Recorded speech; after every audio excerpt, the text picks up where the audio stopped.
What's up, strongest men, women, and children from blocks all around the world? I am my block's strongest man, and I have a cavalcade of strongman media with me today. We got my buddy Hungersmash Fitness, Isaac, what's up?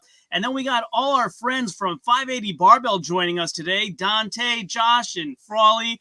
What's up, guys? It's going to be awesome to discuss the top 50 strongmen of 2021. How you guys doing today? Doing good, doing good. How are you guys? Awesome. Doing great, man. Yeah, so I mean, you know, I'm a big fan of you guys. I've been following your channel. We're going to leave some time during here to talk about all the exciting stuff you guys got going on. For anybody who doesn't know 580 Barbell, you guys have a strongman gym, you have apparel, you have supplements coming out, you host shows, you compete yourselves. You got a lot of exciting stuff going on there, and we'll definitely leave some time to talk about all that exciting stuff too. But we'll start off talking about the top strongman of 2021. Sound good? Yeah, we really appreciate the platform. So thanks for having us on. We're excited.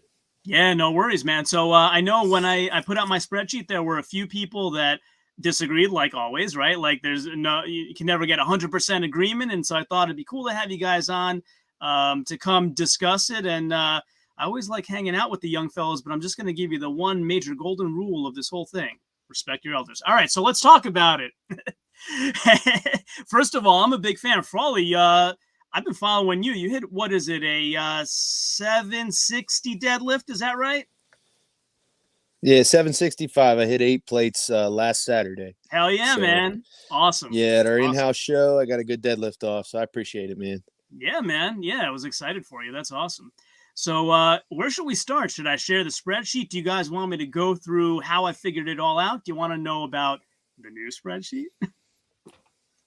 We want the new one. You want the new one? All right. Yeah. Let's see what you got. The new one you're not going to fight with me as much about. I don't know if that one's worth it, but yeah, let's go ahead and share it. Let's see. That first one was controversial. I know you guys are all riders of Thiago Aparecido, and you don't like where I put him. Is that where all the controversy is? Oh man, hold on one second. We'll get to the controversy once you're showing the chart. All right, man. We'll save it for then. Hold on, let me see. I'm having a little trouble sharing right now. So Isaac, can you buy some time here? I had it ready. Yeah. For some reason it won't share. So Frawley, how long have you been competing and doing strongman? Because I know it looks like you've been in it for a little bit at least, right? Well, I actually did my first show in October. Okay. I never really trained strongman until Josh actually opened 580 Barbell. So I was a power lifter for quite a few years, competitively. I took probably about 3 years off from competing for personal reasons. But then Josh opened 580 Barbell, which is a great strength training gym close to my house. So it made total sense just to start training there. And, you know, I kind of got to dabble with some new objects and new equipment. And that's just when I decided, like, hey, let's go down this road and see what it has. So Nice. What was the biggest shock to you in the difference between powerlifting and strongman? Cardio, man. Cardio. You got to get that blood pumper moving. Yeah, I would agree with that. Big time. Yeah. But I really have liked and enjoyed the transition. I like the amount of movement you have to do. I like the cardiovascular demand that it puts on your body. So it's been a good transition. I really like it. So nice. Yeah, I did a little bit. I did 1 or 2 powerlifting meets and everything, and I don't know. I just found it kind of boring, and everyone sits by themselves, and they're all angry in their own corner and everything. And then the first strongman comp I did, I was hooked. I was like, man, this is awesome. You like every event is completely different. You never know what's going to be at the show, kind of like, and it's just a giant family basically. I didn't know anybody there, and by the end of the night, like we're all going out getting drinks and everything, and I was like, this is pretty awesome. I can do this. Sure. But all right, you ready, John? Yeah, man. This is the new list. So just to give a little bit of background here, the original list, the way that I put it together, I've mentioned it over and over on my videos, but we'll just give a quick recap.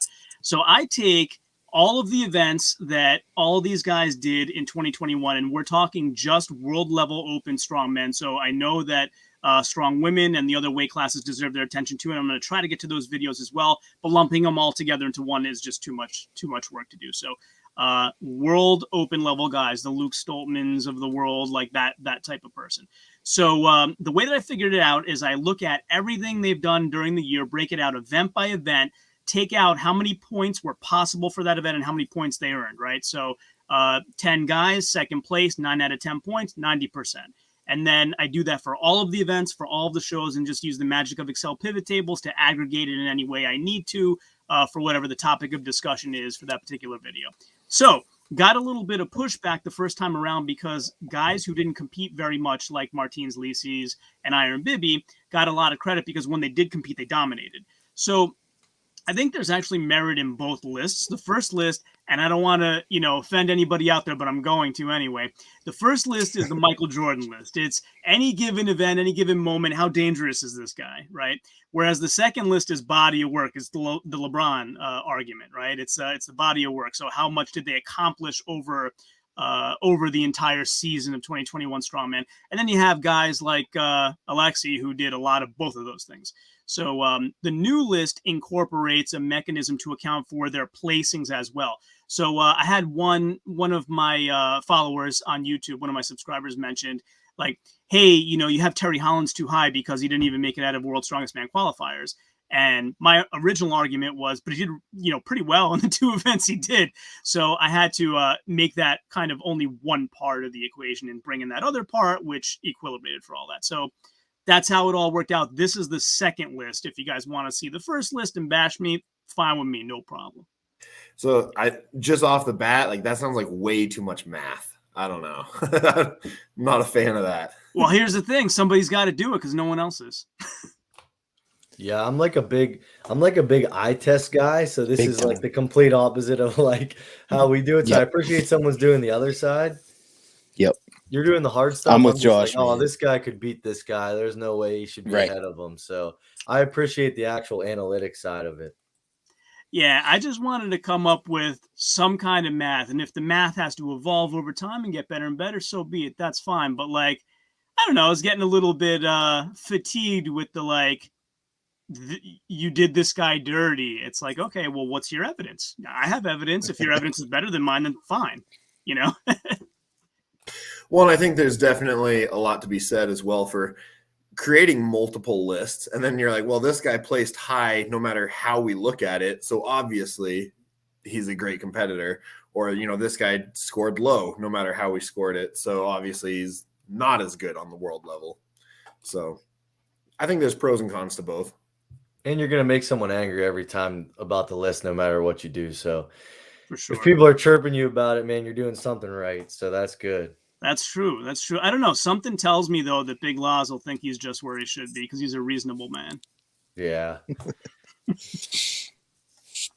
Make sure to send the video over to him afterwards and get his opinion on it. Yeah, he actually went down in the second one because he only had the one show, right? So he was, I think, 36 in the first one. Well, I have the first one. Let's see. He was 36 in the first one, and then he went down into the 40s. So I don't know. Do you guys want to go through each one, or do you have a specific person in mind, or do you want to look at the top half of the list? What do you prefer? I say we go top 25 on the new list. See if we can see any flaws or anything that sticks out to it. All right. There you go. There's your top 25. So people that visit my channel know, I'm not good at all at burying the lead. So there's your winner. Well, Novikov, I was shocked if he wasn't going to be one because just how the absolute volume and how well he consistently did. I just think it was kind of I don't want to say a revenge tour for not doing as well as people thought he was going to at Worlds, but he was just so consistent the whole year, So it was I was going to be shocked if he wasn't one. I actually didn't realize until I, did all the research and looked at the data that he made 7 out of 8 podiums. Worlds is the only podium he didn't make, which is insane. It felt like there was a week, there was a 2-month stretch where I was seeing him on a podium at a huge pro show every single weekend. You know what I mean? It's just he's so impressive and so well rounded. It's just insane. Yeah, and 3 of those were wins. And one thing I think about guys like Novikov, I mean, he's obviously absolutely huge for an average person. But I kind of like the way he's changing the top level of strongman, where it's like athleticism, and you don't have to be just like 375 pounds, 400 pounds. Like I've even seen Brian Shaw say like he's taking a lot of the new age strongman stuff and dropping weight, taking that into consideration. So I think that's like Novikov has been one of the pioneers for that like version of pro strongman. Yeah, absolutely. What do you guys think about that? Yeah, Yeah, I definitely agree towards that, especially with the way some events are starting to line up. I don't know if I should put this comment on the screen as dogging Dante a little bit. I seriously just cracked. I just laughed so hard. It just popped up for me too. that's great. And it covered him. Picture. Thanks, Nick. Is that what you guys call a friend? Oh yeah, Yeah, he's our buddy, man. People think we're getting in fights at our gym all the time because the way we talk to each other. It's just busting chops. Yeah, if we're not busting each other up, we're pretty much real good friends. That's how we act. So Nice. By the way, I just want to take one quick moment to shout out one of my awesome supporters on my channel, Guan Jun. I don't call out your name enough, but huge supporter of everything I do. Member on my YouTube membership, Guan Jun. What's up? Yeah, I think a name on here that kind of jumps out at me as a little bit of a surprise, and feel free to correct me with what you guys think, but Trey Mitchell at number 6 is kind of surprising to me. I mean, he did win the Shaw Classic, right? He did. I counted his Texas Strongest Man win too, so that boosted him. Okay. So that's how he kind of catapulted. Trey is so impressive to watch. Yeah. Up and coming too. Big time. Who do you guys think in the top, like out of like the top guys, like not even just this like top 17 or whatever, but who do you guys think is going to be the next one to get a title that hasn't already? Like Trey or Ev. A lot of people say Evan will. I think Kevin Ferris is one of the most impressive guys I've ever watched. Who's get a World's Strongest Man title? Yeah, who do you think is going to win? Singleton. Evan and Trey are both good choices there. Yep. Yeah. Dude, Singleton went on a tear in the Giants live tour. He went on an absolute tear. Like I mean, he didn't win every single show, but when you watch, man, he's on the podium. He was like Novikov. Every time you turn around, he's on a podium somewhere. I should have given him extra points for breaking up the fight with Pavlo Nakonechny. Evan's a big, giant, nice guy. Like he is one of the nicest guys we've ever met in person. We did a show. We're in Pittsburgh, and we did a show in Pennsylvania, and he was one of the head judges, and took so much time to talk to every single competitor, no matter novice, winners of open class. He stayed after for as long as he needed to take pictures, everything. So he's one of the nicest guys ever. Yeah, he does support the sport quite a lot. He was hanging out at OSG, wasn't he? I don't know. That's Dante. I was at OSG, yeah. He was like we went with a couple other people. There's another gym down in Pittsburgh, and we were there with a couple of them. And Evan was hanging around with us a lot, so we got to know him a little bit more. And he's just like one of the guys almost. It's like nice. He doesn't really let the fame get to his head too much when we're all around him. So yeah, I've heard that's a character like he's good at from his wrestling days, and really he's a teddy bear in real life. Yeah. One thing, the first time I ever saw something in strongman in real life that I'm like, it puts into perspective how strong these guys are. And I think Dante and Frawley will probably know this story, but we were at a local show, and it's a pretty big show up here. Like it'll have 100 competitors. It's called P8 Dutch. And Evan was the head judge for the car deadlift, and the men's super heavyweight just got done going. And so it's the heaviest the car and everything is at that day, the heaviest it is. And Evan, with a drink in his hand, they had to move the implement. He one-arm deadlifted and put it back on the blocks where it was. And it was like, the top super heavyweights were missing or only getting like 1 or 2 reps. And he literally one-arm deadlifted and moved it back on the blocks. And I was just like, that's just one of those superhuman things you see. You know what I mean? Yeah, it's unbelievable. I think I saw on his IG a few weeks ago, he was doing farmers with like, what was it, 460 per hand? It's insane.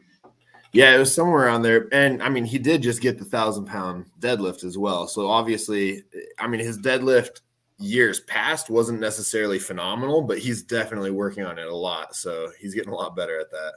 He's just super motivated. Like his deadlift in years past was like in the eights. And then he said, you know, I forgot which Giants live show that was, but he was like, I'm looking to hit 1,000 for that show. And I'm like, you're far off. But then he went and did it. So like he's the type of guy where like he sets it in his mind to do something, it's going to happen.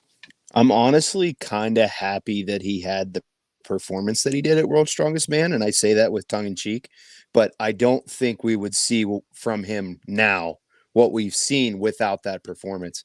Now, he said that it was due to an illness, and I have no other reason to believe that that is the case based on his performance the rest of the year, right?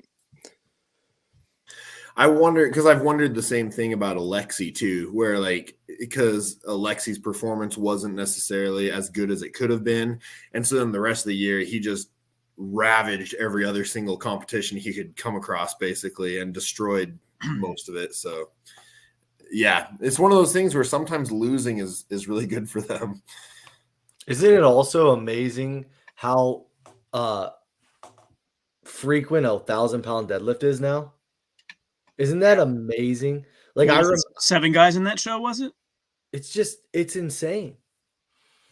Well, I remember when like an 800-pound deadlift was a huge deal, and then it seems like it's just a couple years later, and now all of a sudden 1,000 is becoming fairly common. Honestly, it's just strength sports in as a whole. It's so crazy to just see how this rising tide has just lifted everyone. And it's just like Frawley and I have talked, and it's like a 3,000-pound raw total in powerlifting isn't unimaginable now. Like that used to be like, it would be being 5 years ago when I was competing in powerlifting, that would have been, you got laughed at saying that. And now you're going to get a guy that's going to squat 11 or 1,200 raw. He's going to bench, in the 6s, 7s, and then pull 1,000 too. And it's crazy to see how this is all coming, it's insane.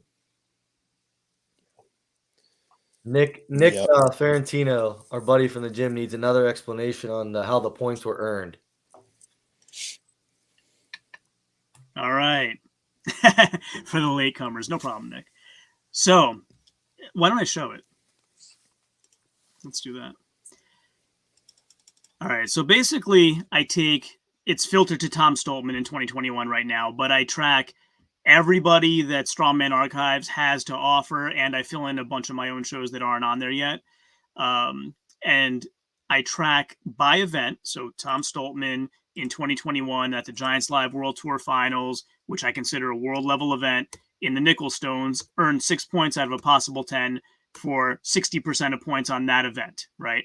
And then this multiplier thing is if you're having people compete against each other at a world level show, like, for example, I forgot which one it was, but Shane Flowers and Desmond Gahan were at it, and they had never competed at that level before. So I needed a multiplier to predict how can they do against this level of competition. So that's what that multiplier is. And then basically I use pivot tables in Excel to aggregate it all. So if we go over to my pivot table here, you'll see, and you can break it down however you want. So like Martins Lisis in 2021 in world level competitions, which for him was only Rogue, had, these scores per event. Then you have, somebody like Alexi who competed a lot, had Europe's Strongest Man, which I consider a continental competition because it's just Europe, right? And then that uses the multiplier. So these were his scores. And if you're comparing against a world level of other competitions, it gets multiplied down. So that's basically how it works. Then his world competitions were Arnold's UK, Strongman Classic, World Open, World's Strongest Man, What's Dubai, What's Strength Island, Rogue.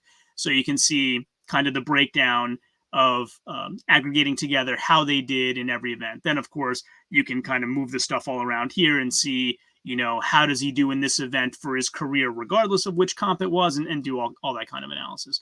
But basically, that's how I do it. And then I just sort them. Then what I did was I did this. Hold on. I added in a a placing thing. Here you go. So I added this in as well. Hold on. Sorry, it's hard when I'm sharing. I have kind of a bar over my my tab, so I can't see it. But there's something in here like this I did for Worlds, for example. So you have your top 10 in Worlds, then you have like, oh, well, how do I place the guys that didn't make it out of qualifiers? So I came up with a system for that, right? Like how many points did they earn in their group and whatnot. And then you had here. So this is the placing thing that I did. So then you would take, for example, Janasha, right? And so at the Shaw Classic, he plays 10 out of 16. And then I come up with how many points that would be. And then I take the 2 points and add them together. So if you go here, you have the points that they got based on points earned at a points possible event by event. Then they get points for all of the placings that they made, like the sum of all those points I gave them for placings. So that's how you get it. Just those two things. And Alexi actually in the second list pulled away by quite a lot more than he did in the first list.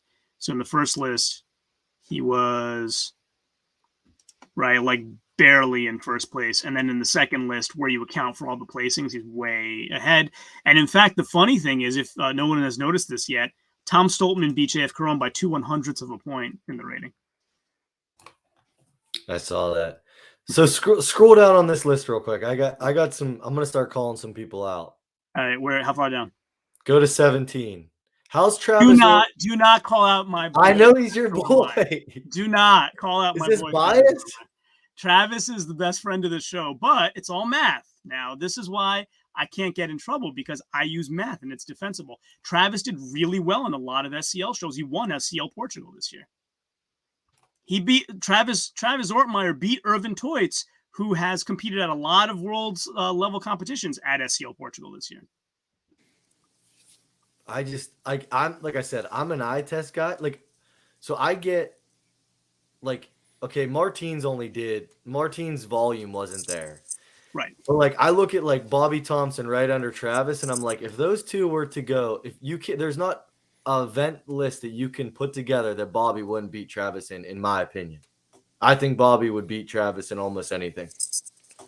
I mean, you do 5 moving events, but that's never going to be a show. You know what I mean? Like a realistic show, I think Bobby beats Travis 10 times out of 10. So like the head-to-head aspect isn't included yet. Right. I don't know how to mathematically do it. I have to figure that out. Right. Yeah. Super impressive numbers though. Like this is like Nick, I see he said in the chat, I'm so impressed. It's incredible. It's right. Like it is insane. Thanks, buddy. See. I appreciate that. Thank you. Wes Claiborne is another one. He's so strong. He shocks me. Yeah. He's like one of those. Then there's guys who are like haven't competed at the World Giants Live level yet that are also very strong, like Josh Silvis and Marcus Crowder and Spencer Remick. Spencer actually did compete at a Giants Live North American one year, but I didn't include them in this list because they deserve their own list. Was OSG in here as like a partial credit or something like that? I remember. No, only if somebody competed at. So it's hard to do because open world-class level guys have the path through Giants Live to World's Strongest Man, and nobody else does. So when I do my list for everybody else, OSG will be the qualifier to get on my list. But for these guys, you have to be like in a Giants Live world path to qualify. And then if you also happen to have competed at OSG, then I would include that. One that I am happy to see that changed, and this is no disrespect to the man with the world's strongest shoulders, but Iron Bibby at number 2 in the last list was crazy talk. Just crazy talk. The guy is an incredible presser, don't get me wrong, but as for a well-rounded strongman, I believe that he took 3rd at one Giants Live, correct? But having him at number 2 is just crazy. So again, that was like he did one show and took 3rd without doing the last event. So the first list was more focused on if I had to face this guy in any given event, how dangerous is he rather than body of work. Iron Bibby won the Hercules hold at that show. So he's not just a presser. I'm actually learning that. He is getting better at moving events. He's still definitely statically, he's a monster. But he is getting better at the moving events. I'd still take Alexi or something like that over him any day of the week, basically. No question. low underrated mover, big time underrated mover is Singleton, in my opinion. And Oh, I'm yeah. I'm interested in what other people have to say. And not enough people talk about his moving events. But yeah, just real quick to sum up Bibby, though, look at what he did at the Strongman Classic. He won the Hercules hold, 8.5 out of 11 points on deadlift for reps and 7 out of 11 on frame. He was no schlub on things that weren't pressing. See, that's the I type of stand stuff we don't corrected. take into account. That's cool. I stand corrected. Math! Yeah, there you go. We're, like we said, we told you, we prefaced that we're eye test guys. Big time. It's all good, man. It's all good. So let me ask you guys a question. If we look at the list, so World's Yeah, Strongest Blacksmith said that he trains with Wesley, and it kind of sparked a question with me. So I want to see what you guys think. Like, and I'm not trying to call people out or anything like this, but so do you guys think that for World's Strongest Man, people like Oberst and stuff get the pass over guys like Claiborne because of their personalities? Like when it gets to those last few spots, Zero doubt about it. There's zero. because I think I'll go back to the argument. Like I think Claiborne beats Oberst 10 times out of 10. Yeah, there's zero doubt about that. That's what's going on in my mind. And first of all, I do need to pause to say, what's up, Tyler? World's Strongest Blacksmith is a friend of ours. So Yeah, what's up, man? Nice to see you. I would be curious to see like what Tyler says if he knows Wesley, like he said, like he's trained with him. He seems like a guy that's just like not a social media guy at all and like doesn't promote. And you know what I mean? Like seems like his wife kind of does some stuff and That's come up on our live streams in the past, and like almost every time it seems like it's everyone's opinion that World's Strongest Man and stuff, they hand pick who they want showing up because it was originally designed to be a TV show. And so they're looking more for that theatricality and all that side of it. It is a strongman competition, but it's still a TV show. So, and I don't know if Wesley necessarily presents with that to the point that Colin Bryce and everything wants them to, basically. 100%. You know, we had Anthony Furman on our podcast recently, shameless plug, but he made a really good point that, you know, because I always get mad about World's Strongest Man and stuff like that, but he's like, you got to understand, they already have you as a number. Like, I'm going to watch World's Strongest Man regardless. So you have to understand and accept that they're trying to get the outside. They're trying to get my dad. They're trying to get the random dude that's just flicking through the channels. That for the first time, you know, Anthony kind of got through my head, you know, and it made sense to me. And in that regard, Obi's head is the star attraction because that thing is a planet in and of itself.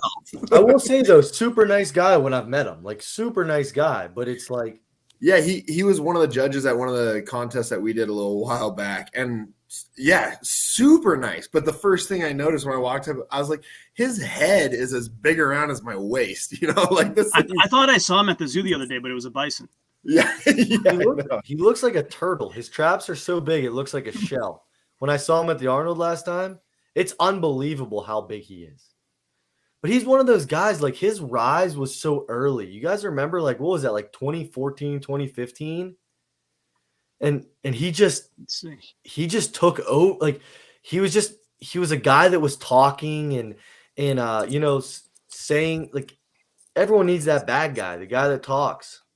Well, I think that was one of the reasons why Eddie Hall was such a big hit too, is because he plays that persona, you know, and like everyone who's met Eddie in real life is like, no, he's a super nice guy, he's super chill, whatever, down to earth. And then you see him on TV and he's a complete jerk and, you know, running his mouth 24/7.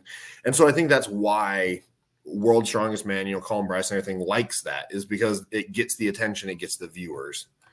Yeah, same thing we said with Singleton, right? That's that wrestling background. Yeah. He could be that guy, you know. Now, the one counter argument you can make with Wes Claiborne is he had a way in through OSG and didn't make the top 3, but that's against a lot of guys. So it was, you know, tough competition. Yeah, it's like, you know, I see this list and it's like frequency, but we know Ken McClelland. You know, he was a coach of ours and stuff. And I wish it's biased on my behalf, but I wish he would just finally get that shot to be in that 25 at World's Strongest Man, because he's not getting any younger. But he is so impressive when you actually get the chance to see him compete. And there is a very large pool of people that agree with you. I've actually been very close to getting him on the show. We couldn't work it out schedule wise yet, but yeah, hopefully Ken's coming on soon. He cusses a lot, so make sure you guys warn him before. He'll have a huge dip in, and he's gonna cuss. All right, but sounds good.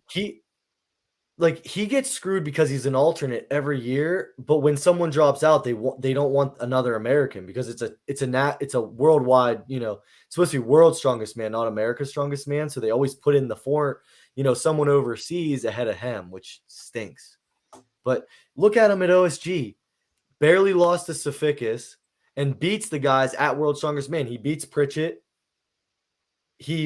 He lost to Hollins by, I think, like a half a point last year because he dropped that Farmers. But, like, he's right there with guys. Like you said, Terry Hollins did good at those two events, right?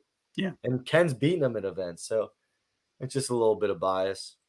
Yeah, and Ken, you said Ken beat Pritchett at OSG. Pritchett was almost back to himself at OSG, too, and Ken still beat him. Yeah, he's super impressive. Can you scroll down the list a little bit? I want to see if there's anyone I think that yeah. See if there's anyone on this new list. I love watching O'Dwyer. Yeah, me too. Gavin Bilton. He's got to be one of the bigger dudes. Yeah, Gavin's in the 400s. What do you guys think about Pena being a promoter now a little bit with the Beerstone stuff? If you guys been I like him a following lot. that at all? I've had him on my show. Pena was one of my best interviews. It was a little tough to schedule it, but once I got him on, incredible interview. So yeah, for any of you guys watching out there who haven't caught that one and want to see a really great strongman interview, go search through my channel for that one. But yeah, I like Pena a lot. I'm gonna check that out. I think that was huge for that, getting Thompson to do like that type of show, because I like Bobby Thompson signed up. I think that's gonna kind of spark some interest there with that. Yeah, it's amazing. We say this on every show, but it's amazing how welcoming strongman is. Like, most of the names you mentioned, we've had on, like Bobby Thompson's been on the show with us and gave us some incredible kind of behind the scenes insights about World's Strongest Man. And sometimes I still pinch myself. I'm like, wow, these accomplished people are agreeing to come on my show. So it's amazing. Sorry, I had to do some quick math because your guy's buddy Blacksmith just posted that he was 215 kilograms at one of his first shows. That's 475 pounds. Oh, who was? God. Tyler was or Gavin Bilton was? Gavin Bilton. Okay. That's insane. Still doesn't beat the record, but Josh Silvas came on our show and told us he was 495. Oh my God. Yeah. Where do you guys think he'll end up? What's that? What do you guys think he'll end up doing? I think he'll end up doing well. I mean, he gets the reputation of being a static monster, but he can move too. He did some damage with those sandbags at ASM. I think this year ASM just wasn't like. I want them to make that a big show again. Like, I want that to be like a show. You look at these other countries that do it, and it's like it's such a big deal, and I think it means so much. I'm not taking anything away from him, but I think it was just like it wasn't promoted. It wasn't talked about. Like, that's an awesome win for him. And it's like, does anyone even know who he is? Like, besides like the real big geeks like all of us in strongman, it's like that stinks for him. I want to see him keep doing well. Let me give him a quick plug while we're at it, because he's actually doing a seminar at my buddy Costin Sutton's show, South Carolina's Strongest Man and Woman, February 20th. He and Victoria Long are actually doing a special seminar there at that show, and yours truly is doing color commentary, so all you better check that out. Oh, you're doing color commentary for that show? Yes, sir. Nice. Is it going to be live streamed? It is, yeah. Nice. Yeah, so another shameless plug. My buddies over at Garage Gym Life Media are live streaming that. So I've actually done some stuff with them in the past. We've done Central Georgia Strongest Man together, Mammoth last year we worked on together. So yeah, we're collabing once again. So it should be great. You guys should all check it out. Yeah, I got to reach out about our show that we're running up here, because it's going to be like our first real big show. Kind of like think of it as like a regional show moving forward for Strongman Corp. It used to be like a Platinum Plus. Mm-hmm. But yeah, talk about getting a live stream and stuff. But Costin seems like he's doing a good job. There hasn't been shows down that way for a long time. I got some buddies. They used to, all those guys from down in South Carolina used to have to come up to West Virginia to compete by us. So it's cool to have a presence. But I'm a new Strongman Corp state chair. So he is He's a fellow state chair. Okay, awesome. He's been reaching out. He's been very supportive of 580, so that's been really cool. Cool. That show looks like it's gonna be awesome. Yeah, he's a great guy. Oh, did we lose Frawley? Let me add him back in. Sorry. Hey, Frawley. Sorry, I just noticed we lost you. My bad. No, that was my fault. My phone was dying, so I jumped on my desktop. Sorry, guys. Yeah, no problem. No problem. We're saying all good stuff about you. We have a fan from Mexico, man. That's awesome. What's up, Jose? That is awesome. Without a doubt, the return of Litzis. Greetings from Tamaulipas. I was a huge skeptic. I was very skeptical of Litzis on his comeback, and I had to bite my tongue. What an impressive win. Yeah, I mean, I didn't say one way or another because I don't like saying until I see it, but it's difficult, even with Kieloszkowski, right? It's difficult to say until you see what happens on the return. And you got to say a lot of good things for a guy that's out that long. He got hit by a car and he comes in and destroys everybody. Like, he beat the world's strongest man by beating him at his best event. Like, you can't say much more great stuff than that. It seems like he really did some different stuff and showed in strongman it doesn't have to be heavy all the time. It looks like he really took that time off and worked on some imbalances and some weaknesses. And I mean, since I've been following strongman, that was probably one of the most impressive wins I've seen. Wow. Great for him coming back. What do you guys think of the Rogue show overall? I was going to say, I could say for sure that whenever Litzis finished those stones as fast as he did, I was actually jumping out of my chair when it was happening. I seriously, I got so excited with how great of a stone run it was. It was awesome. That's actually great that you say that, because I was going to ask you guys, what was the moment this year that got you out of your chair? It was that for me, for sure. Yeah, I'm trying to think. For sure. I have one for sure, but I'll go last. I said I liked when Matthias did the yoke, the log. That was pretty impressive. That was the Vipers. Yeah, that was awesome. No one was expecting that. Nah, even that third log, they were like, "Is he gonna viper it?" And he just muscled it out. I was like, "Dang, that's awesome." Yeah. He said he was nervous before that show too, but it didn't show on that event. I feel like if he just gets his deadlift up, he's right at the top, right next to Litzis. Yeah, that's true. Josh, you got one? I'm trying to still think. I know I have one, but I got to think about it. But I will say that Rogue show, the Rogue Invitational, from what I hear from people that were there, is it got the people that were there that weren't necessarily there for strongman only stuck around to watch a strongman. And I guess it was it was taken very well. So it seemed like it's a good building block for that type of show. Yeah. Here's your data, Dante. That's a guy that if he stays healthy, wow, he's incredible. I think there were a number of competitors too at the Rogue Invitational actually that were carrying some injuries, right?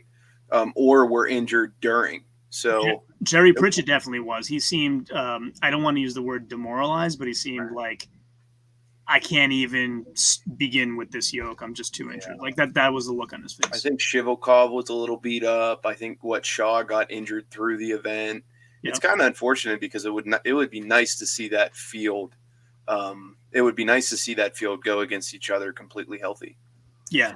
Even if they were healthy, though, I don't know if Martin's outcome would have changed much, because with the way he dominated everything, I really don't think anyone else had a chance of winning the show in hindsight. He had a flawless show. He really did. Yeah. So my moment of the year,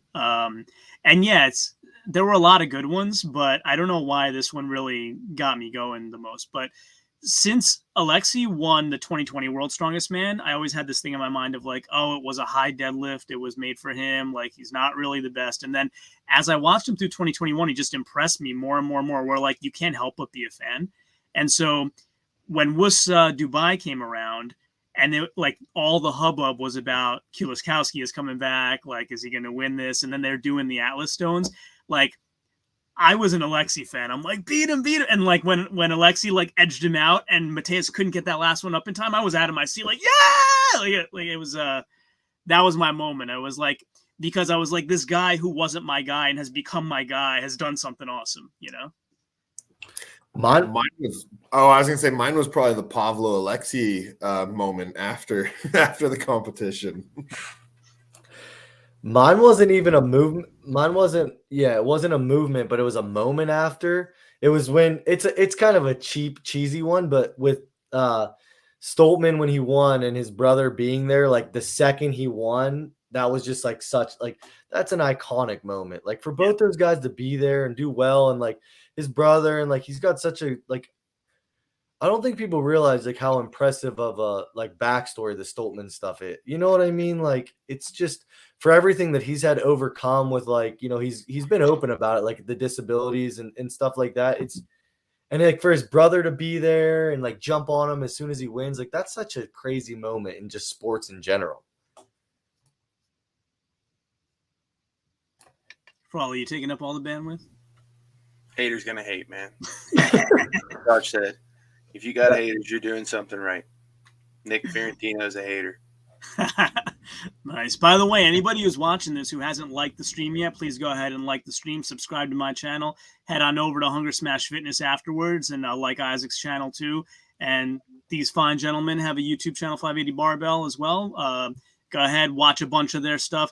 For those of you that don't know, watch it all the way through, please. It helps the algorithm. And if you don't watch it all the way through, it kills the algorithm. So that's the one reason I said before I'm bad at burying leads, but I'm glad that I don't, because I want you to hang around and feel like you're getting value from the beginning. So please do all that. And hey, like for everybody who thinks that I did a great job and put together a lot of information for us to discuss today, you got super chats. Use them. It's the season of giving, right? So shameless plug for myself. Right. I was going to say, you know, for the amount of hours that you invested into this, what are you expecting for the rate of return on it? Like portions of cents per hour. Honestly, though, it should be applauded, though. This is pretty awesome to have. Thank you. I appreciate that. Will you scroll up on the list again? I just want to see if there's anything else in that like top tier that sticks out to me. Yeah, so I'm in an analytics-based job for my day job, so I kind of like this stuff. Oh, that's cool. So I decided, like, let me bring this to Strongman. I'm not seeing this level of detail anymore. Do you guys think Luke Stoleman could win a World's Strongest Man? He does. I want him to. Yeah, given the events, probably. I don't know though. I mean, he's UK. Isn't he UK's log press holder? So, I believe so. Yeah. He was world before Bibby, right? Was he? No, I thought it was Big Z. He missed the log. Oh, Big Z was. Right. Big Z was. Yeah. Yeah.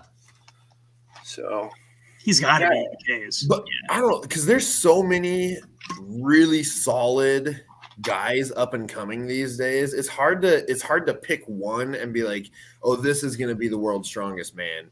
I mean, because even just looking through the list right here, I mean, because with Alexei, Tom, Luke, Evan, Trey, like, given the right events and the right day and, you know, the full moon and whatever else, like, I mean, it's kind of anyone's show, basically. I think it's so event specific.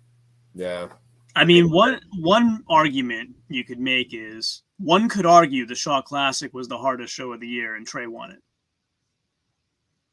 Yeah, like looking at the events and stuff, the Shaw Classic was insane. And I don't think enough people are talking about Maxime Boudreau taking third at Worlds, right? Yep.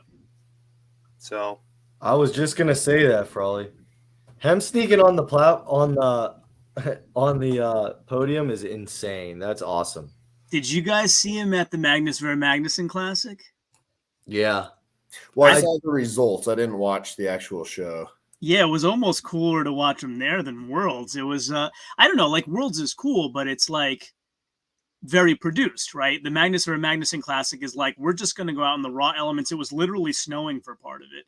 And, you know, for me, it's like, oh, they're stone pressing. That's what I do in the woods. Like, I mean, they're lifting a lot more, but like, it, you know, you can connect to it. Whereas it's like, well, I don't own a log. I might after Christmas, but I don't I don't own a yoke, but like I have a stone right over there. Like these guys are doing what I'm doing. So yeah, it was pretty cool to watch that. And it was really like a mind F to watch him do the deadlift, because everyone says, oh, Maxime's downfall is his deadlift, but the deadlift weight at Magnus was right in his wheelhouse. So I think he won it. And it was like, wait, what's happening here? What was the weight on the deadlift? I got to check. I think it was in the 8s. But that was like those elements of that show. I was following along the whole time. And it's like those elements of that the athletes endured during that was probably the opposite of World's Strongest Man.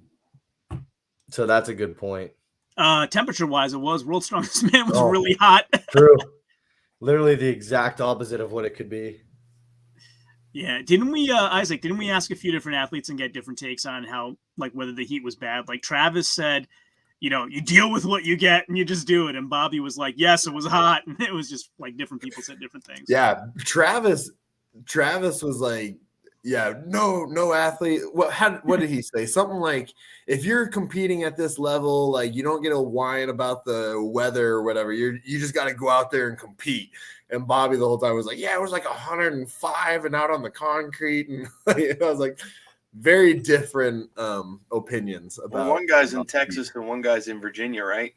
Yeah, true. Yeah, true. big difference. Yeah. No, I think Travis is in Nevada. Travis is in Nevada now. I'm sorry. Okay. Yeah. But still, he spent most of his life in Texas. So, I mean, he's used to the heat. Well, and it's not like Nevada's not hot. No. And well, Travis used to train like outside in Houston or something like that during the summer. So, 110 is common and you're training on asphalt and throwing around stones. It's got to be a little bit warm at least.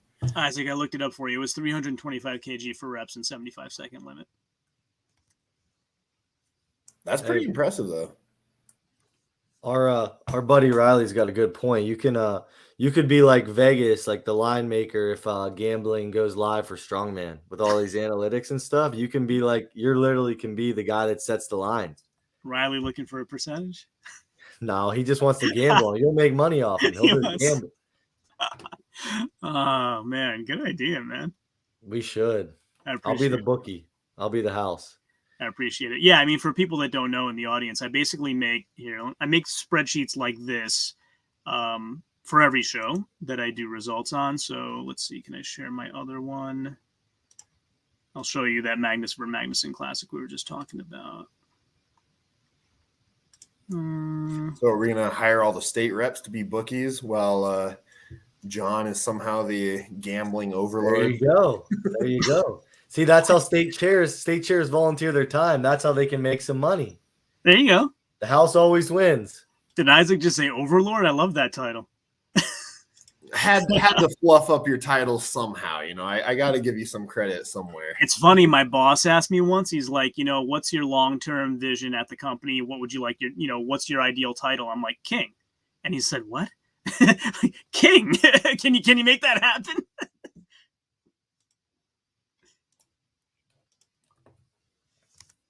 Yeah, so like I do stuff like this for every show. So like I have the breakdown of events, then I'll have the competitors, then I'll have, like their accomplishments. So you can do predictions if you'd like.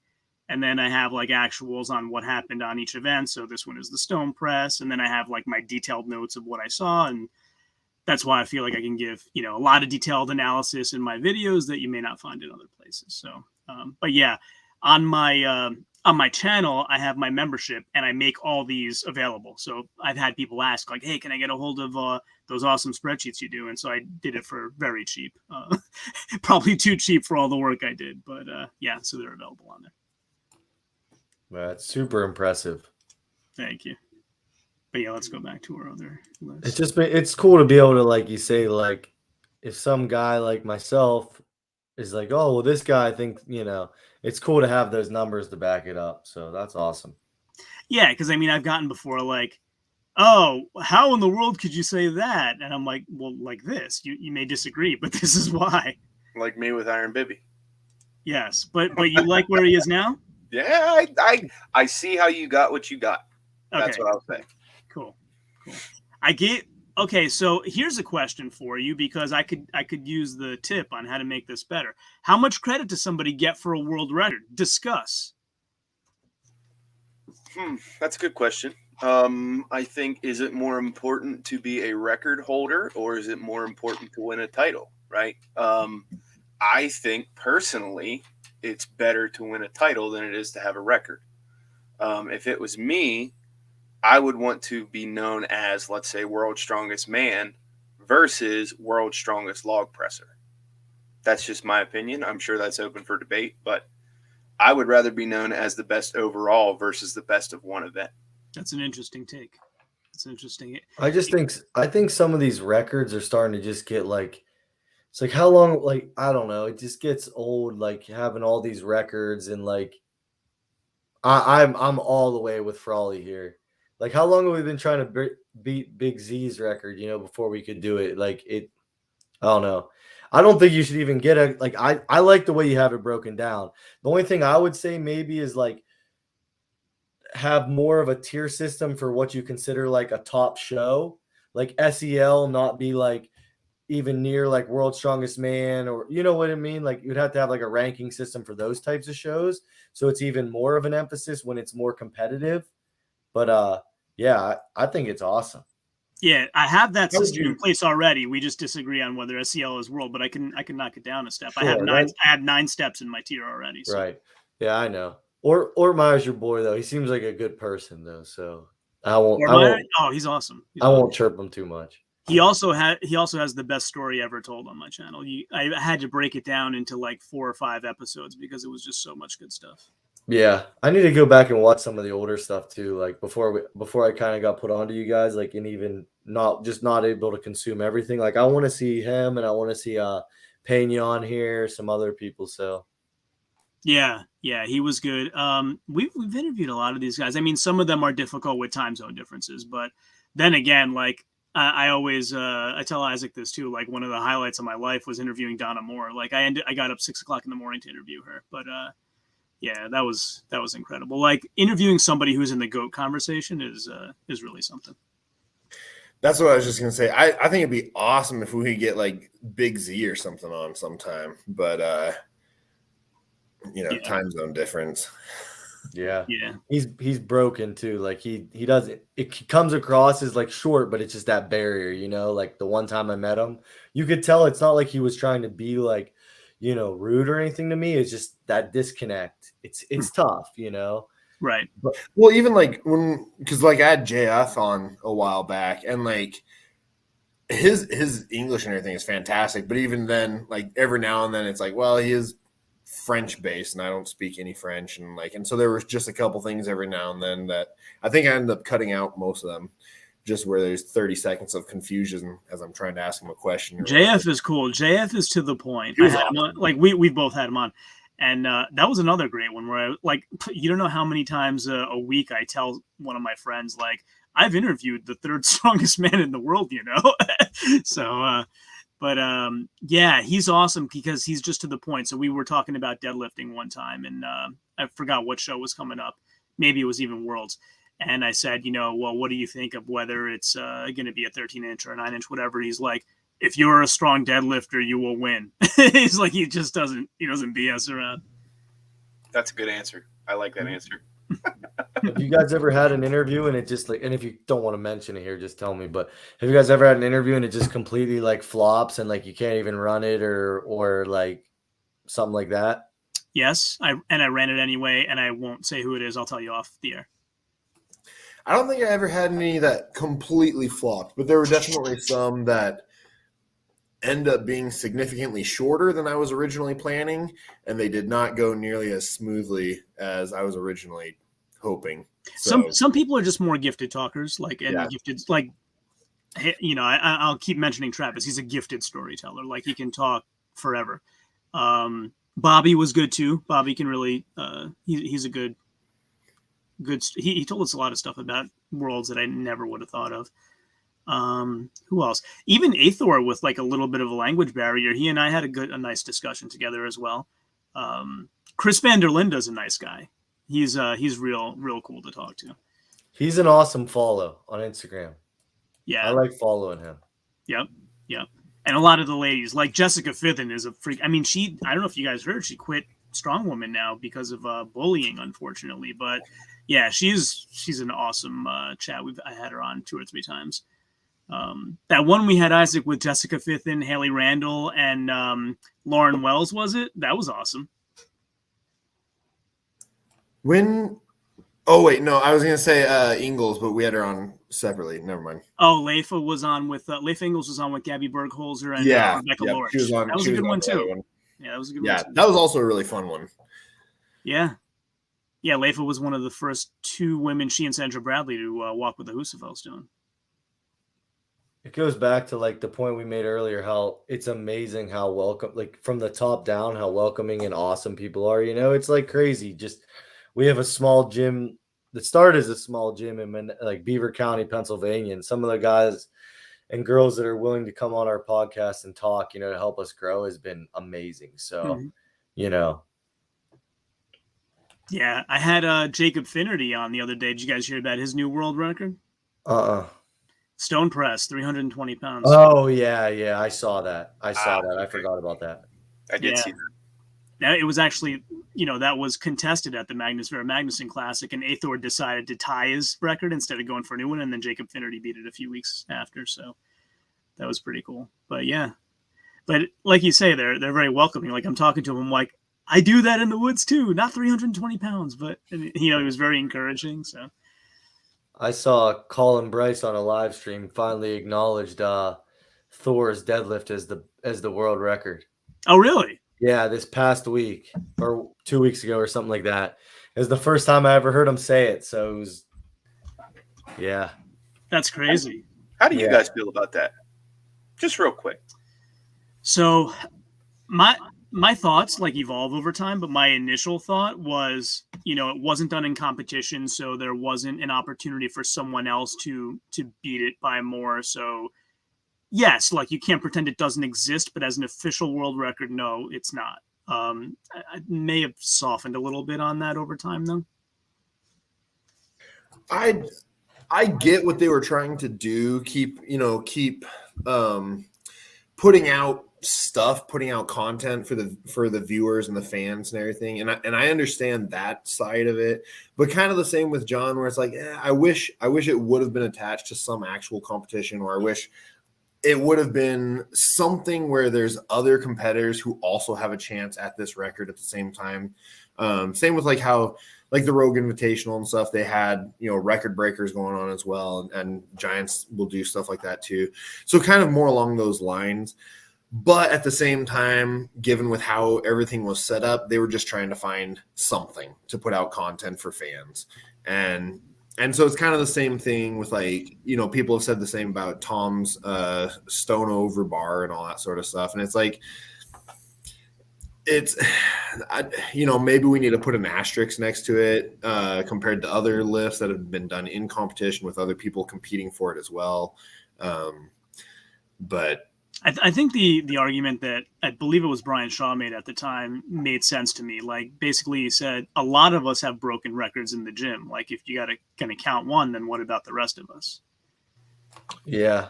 I got harder, and we've talked about it on our show before too, but I've actually like hardened up on it. Like I actually the more and more I think about it, the more I think it shouldn't be the world record. Because as a competitor myself, I've competed in a lot of powerlifting meets before I found Strongman, and I've competed in a lot of Strongman shows.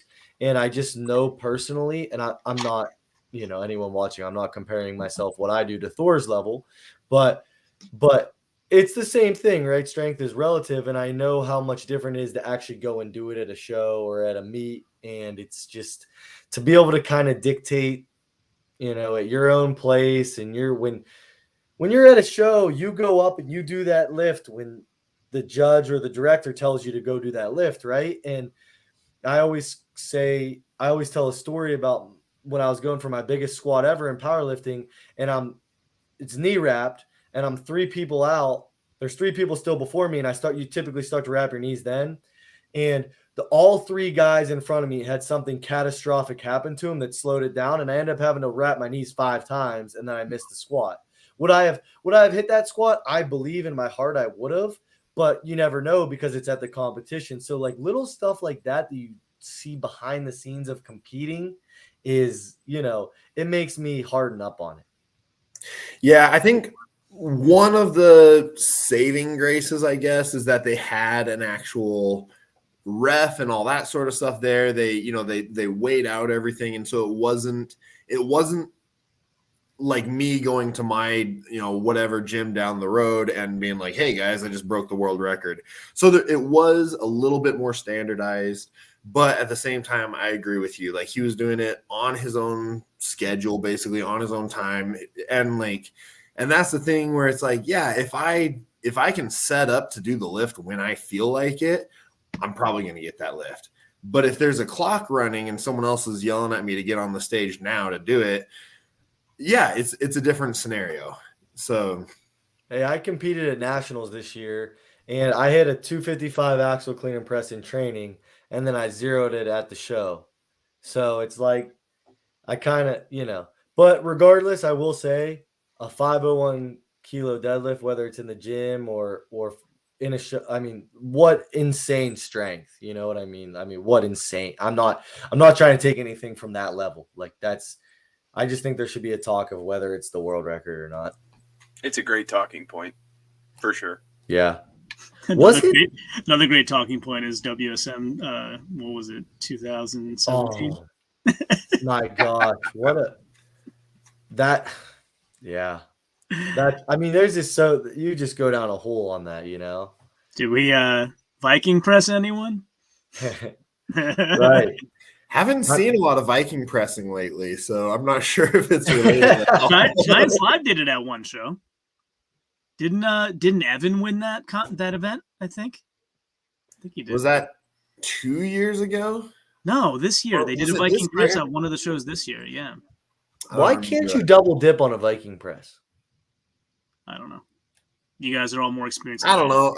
Because the reasoning I heard was that you increase the basically the potential energy inside the muscle, so you get the elasticity and basically so you're increasing that in it. I don't know if you really build up enough elastic response to make a huge difference, but I don't know. I've never done a world level Viking press, so I'm not sure. Yeah, we have one at our gym, but like I've actually gotten that question a couple of times, like why can't you? And I'm like, yeah, it's just kind of a rule. Well, yeah, it looks like it was the World Open this year. See, that's insane that you can pull up that like that. That is so cool. People need to, if you're in the chat, you need to come become a member of his YouTube. That's why I like having John on speed dial, because I'm like, hey, buddy, do you remember what happened with this event? And he's like, oh, yeah, here. I'll send you all the stats for it. Yeah, I mean, this is just like unlimited data. This is so cool. Yeah, and by the way, if I haven't shouted him out enough during this stream, Eloi Fournier over at Strongman Archives, he actually messaged me earlier, and he's like, I was watching your last video, and it wasn't 10 seconds in. You were shouting me out already. Thank you, buddy. Because he's been on the channel a couple times too, and he's fantastic. He's awesome. A tremendous amount of work as well. Yeah. Yeah. Last World's Strongest Man, we were sitting there texting each other the whole time, and like, yeah, he's a hoot.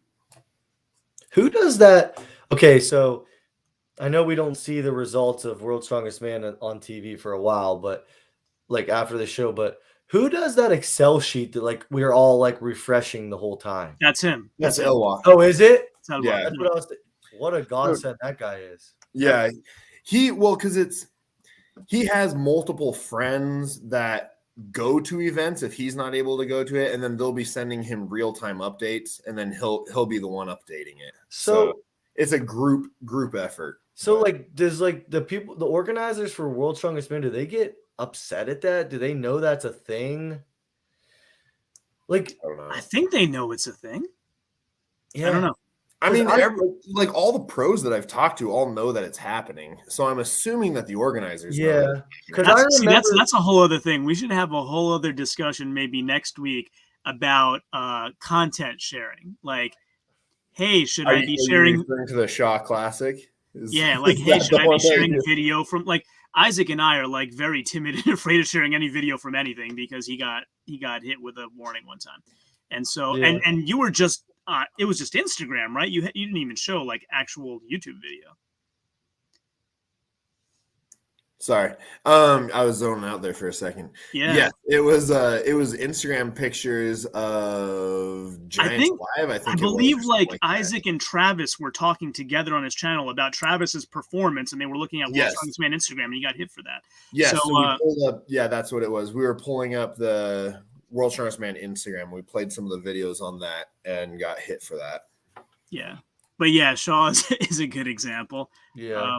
We love Brian Shaw, but yeah, maybe have a little bit of different ideas of how the Shaw Classic. I feel like the way Shaw runs it, though, he kills all the enthusiasm for the show. Like, I know he's trying to help the athletes and everything, but since no one's allowed to talk about it or anything like that, like Laws was saying, like none of the Redditors are talking about it. Like, there's no hype built up. And so it's a fantastic show, but no one's talking about it because they're all worried about getting in trouble.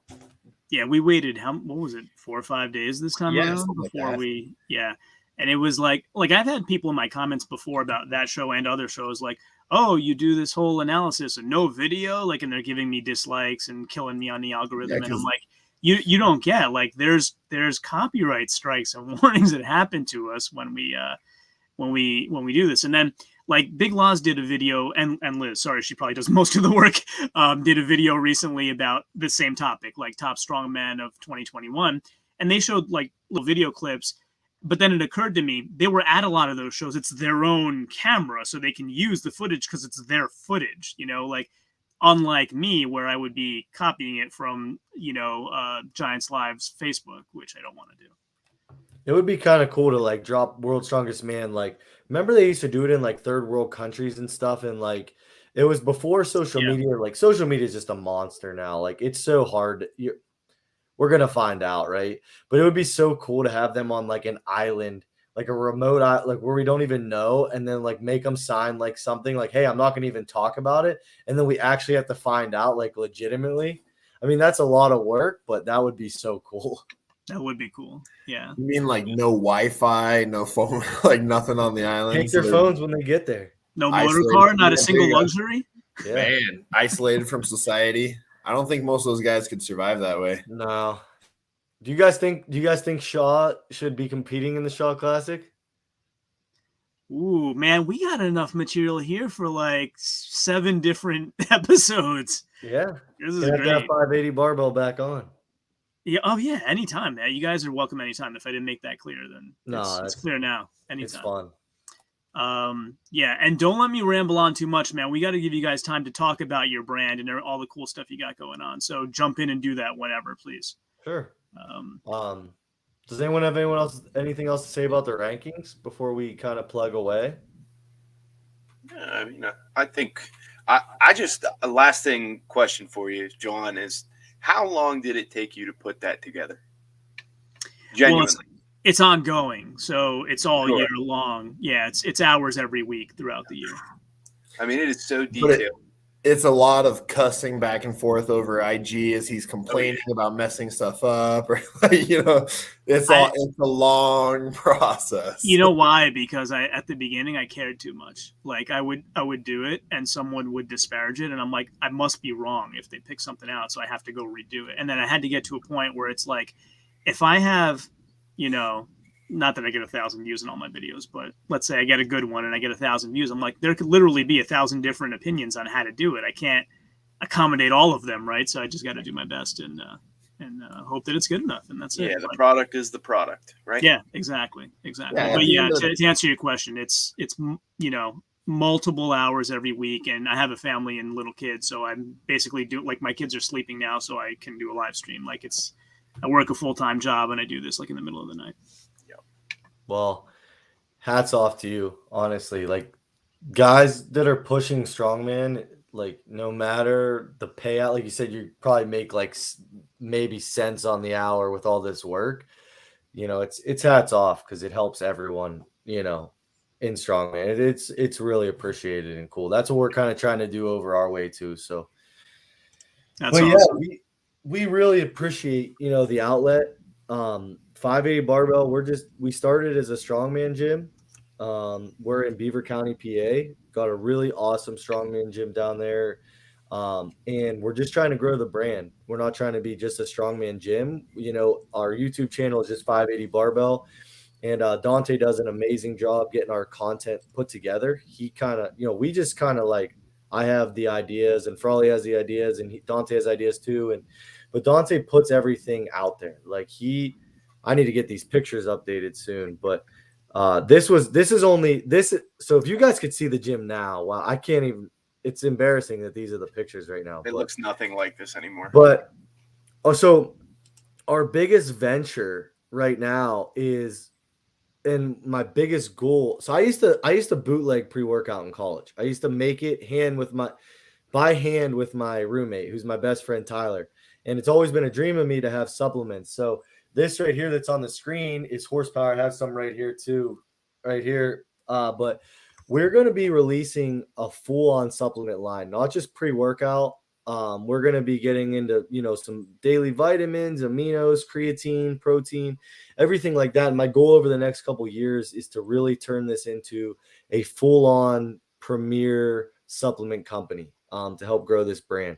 And as we continue to figure out stuff with our apparel, we're working on stuff like limited drops. Like we did like a walk the walk drop right here. It's got like the cool yoke in there. And like we're going to do like seasonal drops like that. So and we have a podcast, the 580 Show. So just really trying to churn out content. But my baby is this supplement company, and it just got announced 1 week ago. And I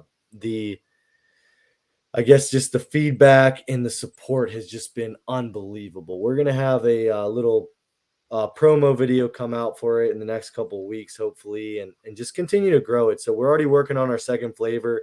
It's gonna be mixed berry, and then we're gonna kind of dive into the next few products. So my goal is to be one of these big companies that's at every, you know, like how Cerberus and all the, I don't want to, you know, give away free ads, but you know, all these companies that are supporting Strongman, I want 580 to be able to do that. Like I want our 580 Diamond to be at all these big shows and local shows and have booths. And that's kind of that's my biggest goal over the next couple of years, is to have that diamond you guys see on there, you know, be represented at shows and be a very known brand. So, yeah. For those that don't know, what does 580 mean? Yeah, I was just going to ask that. Good question. So, okay, so we started our strongman gym in a corner of my cousin owns a CrossFit gym, and I own the strongman gym, like in the county. And I'm so thankful for him because he gave me the opportunity. We used to be in like a 10 by 10 corner in his gym, and that was like the strongman. You know, eventually we overgrew it. We outgrew it, and we rented a garage, and then we rented a bigger garage. And then I finally fell on the building that we're in now, which is like a huge 7,000 square foot facility.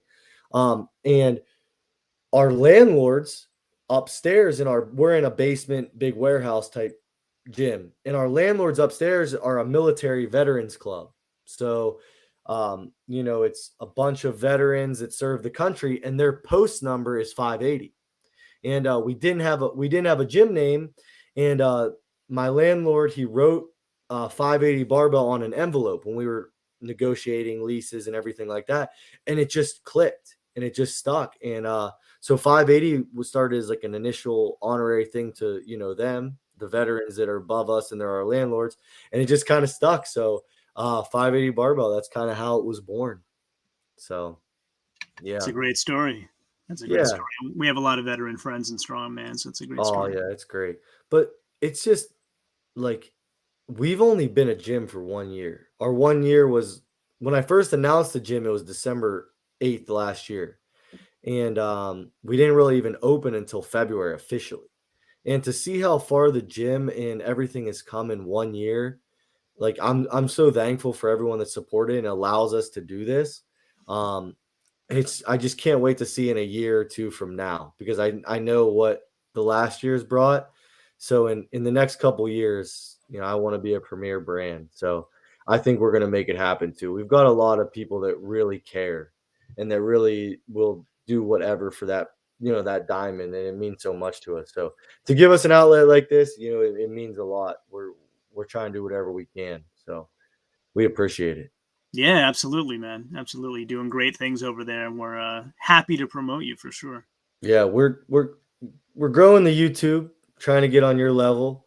It's a slow grind, but man, Dante, like with our podcast, we added the visual aspect recently, not recently, but within the last couple months, like have our podcast on YouTube. And Dante's really taking the production to the next level. Just every single episode is just, he's just getting better and better and better at it. So it's like people like that are on my team and I have in my foxhole that's like, Dante doesn't have to do that. He's just helping me because he cares about 580 barbell and wants to see us succeed. So, it means a lot. So I think that's why our brand's going to be very known in the next couple of years, is because how many great people we have involved, So yeah, I can't speak highly enough of my team I got. That's fantastic, man. Yeah, YouTube for people that aren't creators is much harder than people realize. Oh, yeah. We're gonna be dropping a video. I got like the hottest hot sauce I could buy, and it's gonna be Meatheads Try the hottest hot sauce. And Frawley looks disgusted, but I'm gonna get some people to try it. And we're trying. We started a series, Meatheads Try. Like we went and did like a boxing fitness class, Okay. and we run like a sanctioned or an unsanctioned, just like in-house show to get new people into strongman. We had 16 people try strongman last Saturday. We call it 580 Strongest.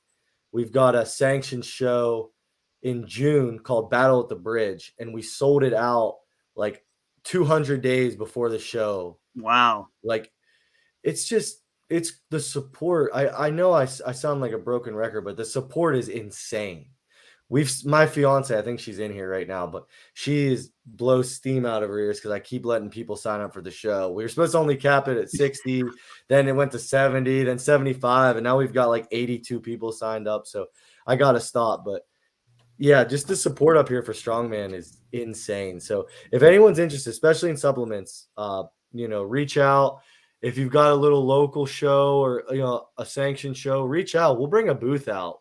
We're trying to get booths at some shows, so we just trying to get our name out there. And yeah, it's so surreal to have all this product in hand finally and hear great feedback from it. So it means the world to us to support a little small and upcoming business. So I'll cut it there. Frawley and Dante, if you guys want to say anything, but 580 Barbell is so thankful for you guys, people like you guys, to give us a platform. You covered it, man. You hit the nail on the head. I won't add anything else that you already didn't say. So, Yep. Where's the merch available on the website? Yeah, it is. We just finished up our first merch drop, so there's nothing out there right now. But about end of February, we have an awesome drop planned. So we'll be promoting that in the next couple months to get people to order that. But we've got an awesome spring drop plan. So yeah. Fantastic. Exciting stuff for the future. And I speak for Isaac in saying I'm really happy you guys could jump on today. We had a spirited discussion without bashing me too much. So that's always a good outcome. No, thank you guys so much again. And it's so awesome to see what you're doing. So keep doing it. And, we appreciate, having allies like you guys. So thank you. I second that, man. Thank you. And real quick, we talked about the men for most of the time. What's your best strong woman performance of the year?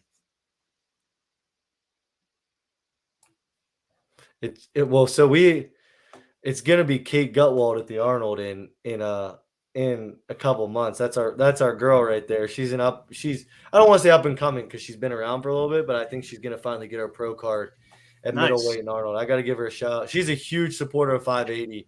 She lives like 2.5 hours away from us, but she's down at the gym all the time and supporting us. She travels out there, so I got to give her a shout out, and awesome. I think she's going to get her pro card here in the Arnold.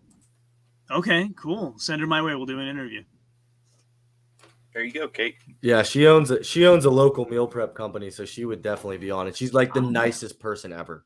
That would be awesome. That would be awesome. Yeah.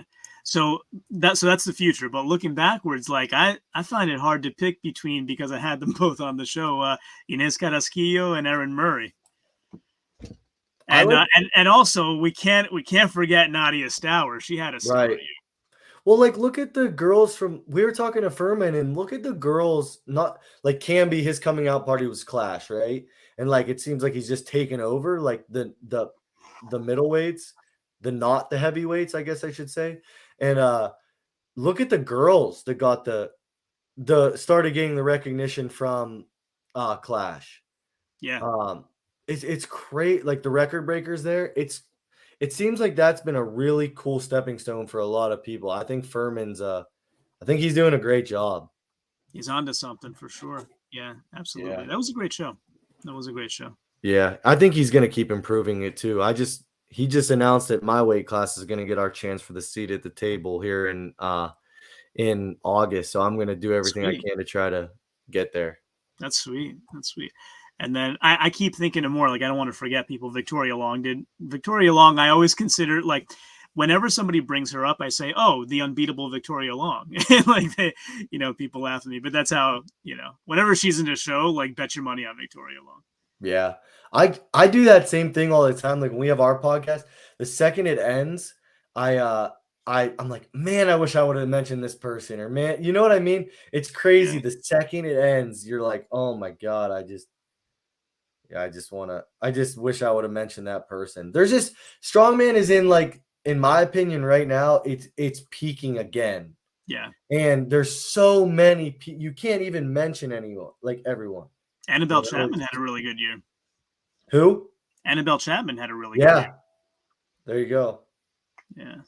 But all right, awesome. Well, thanks again for jumping on, going through the list, and confirming that the second list is better. And we'll definitely have you guys on again. For anybody who hasn't checked out 580 Barbell, definitely go check out the supplement line coming out, starting off with the pre-workout, and look out for that merch drop in February. Thanks again, guys, for jumping on. Anybody in the audience who hasn't liked this yet, please like it, subscribe, head on over to my fine friends here and subscribe to them as well. And we'll catch you again next time. And of course, until then, ciao, homie. Thank you. Yeah. Thank you.